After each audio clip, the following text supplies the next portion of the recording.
बातें ही, इसी में स्पिरिचुअलिटी का बहुत इंपॉर्टेंट रोल आता है।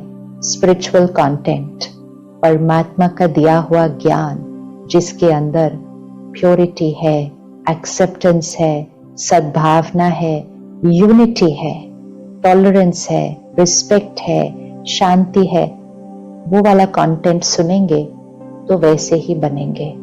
और अगर ऐसा कंटेंट कंज्यूम करेंगे जिसमें लस्ट है, ईगो है, ग्रीड है, जेलसी है, गुस्सा है, निंदा है, नफरत है, तो वो ही संस्कार बनते जाएंगे।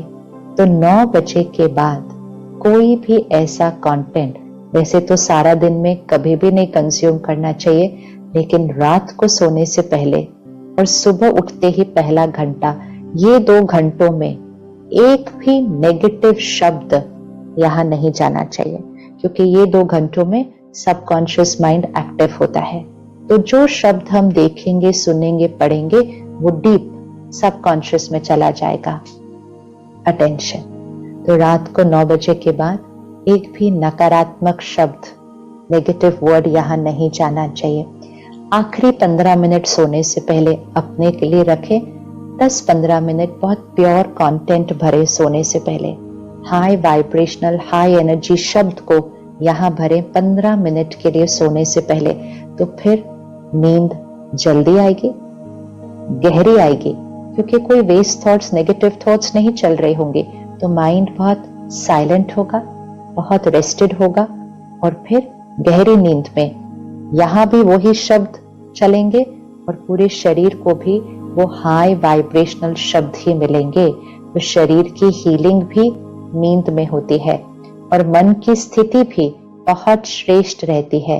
इसीलिए ऐसी नींद को कहा जाता है योग निद्रा।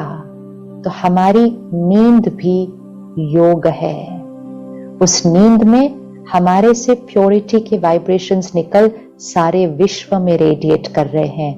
नींद भी योगी नींद होनी चाहिए।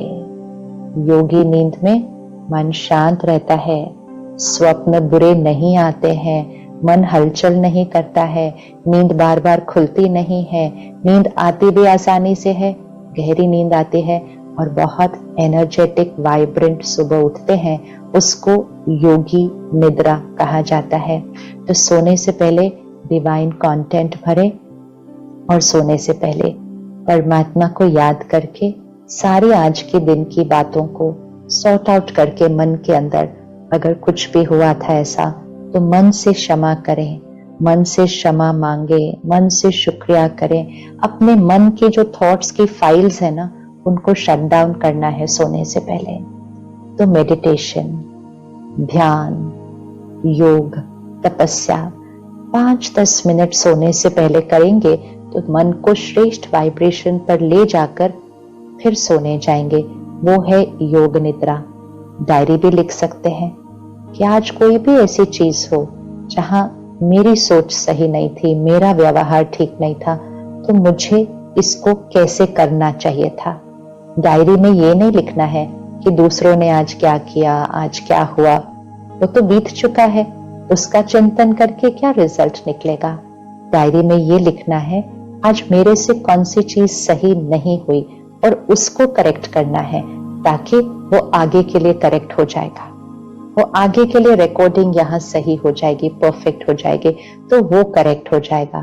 तो डायरी लिखें, प्योर कंटेंट भरें, मेडिटेशन करें और फिर जब 10 बजे सोएंगे योग निद्रा में, तो 4 बजे उठना नहीं पड़ेगा, नींद खुद ही खुल जाएगी, खुद ही नींद खुल जाएगी।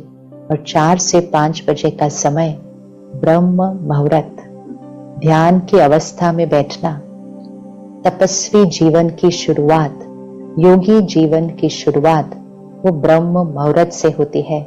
तो मेडिटेशन, मैं आत्मा हूं, ये 7 गुण मेरे संस्कार हैं, इस स्थिति में एकाग्र होकर स्थित रहना। परमात्मा, निराकार परमात्मा जो सर्व शक्तियों का सागर है, शांति और प्यार का सागर है, उस निराकार परमात्मा से मैं आत्मा सिर्फ एक प्यारा सा संबंध नहीं जोड़ती, लेकिन एक ऐसा रिश्ता जो मेरा पर्सनल रिश्ता बन जाता है। परमात्मा से जो सर्वशक्तिवान है उससे मैं आत्मा कनेक्शन जोड़ती हूँ। इसको कहते हैं राजयोग। राजयोग अर्थात जो सर्वश्रेष्ठ है परमात्मा, उससे योग जोड़ना, उससे कनेक्शन जोड़ना, क्योंकि योग अर्थात कनेक्शन। युज शब्द से निकलता है योग अर्थात कनेक्शन। तो सवेरे अमृत वेले के समय निराकार परमात्मा से कनेक्शन जोड़ आत्मिक स्थिति में स्थित होकर वो अपने नेचुरल संस्कारों की फाइल्स को इमर्ज करना, जो सारा दिन कर्म में फिर आते जाएंगे, ये है राजयोग मेडिटेशन। उसके बाद हम शरीर के स्वास्थ्य के लिए योगा करते हैं, प्राणायाम करते हैं, लेकिन वो करते हुए भी ध्यान रहे कि मन में कोई इधर उधर की बात ना आए, क्योंकि वो करते हुए भी मन के संकल्पों की स्थिति शरीर के हर सेल पर प्रभाव डाल रही है, हर सेल पर प्रभाव डाल रही है, तो उसका भी अटेंशन रखना है। उसके बाद तो पहले है ब्रह्म मुहूर्त, उसके बाद योगा प्राणायाम, उसके बाद ज्ञान योग। ज्ञान भी योग है, अर्थात दिन की शुरुआत ज्ञान के अध्ययन से करनी है, which means spiritual study। कहते हैं ना, well begun is half done, अर्थात सुबह की शुरुआत अगर वेल हो गई तो सारा दिन के कर्मों में सफलता तो निश्चित हो जाएगी। तो सुबह के दिन की शुरुआत एनर्जाइजिंग से होनी चाहिए। सुबह दिन की शुरुआत अपने वाइब्रेशंस को इतना ऊपर ले जाए कि सारा दिन की कोई भी बात, कोई भी व्यवहार, कोई भी चैलेंज, कोई भी क्राइसिस हमारी स्थिति को नीचे नहीं लाएगा, लेकिन हमारी वो श्रेष्ठ स्थिति उन बातों को भी ठीक कर देगी। ये है योगी जीवन। तो ज्ञान अध्ययन, स्पिरिचुअल स्टडी, थोड़ा सा समय जरूर रखें कि सुबह अपने बाकी कार्य व्यवहार को शुरू करने से पहले मन के लिए अच्छी खुराक, परमात्मा से मिला हुआ ज्ञान, उसको अध्ययन करें। उसके एक एक शब्द को गहराई से अंदर जाने दें। वो एक एक शब्द हमारे संकल्प बनाता है, हमारे संकल्प कर्म में आते हैं, हमारा संस्कार बनता है, हमारा संस्कार हमारा भाग्य बनाता है। तो स्पिरिचुअल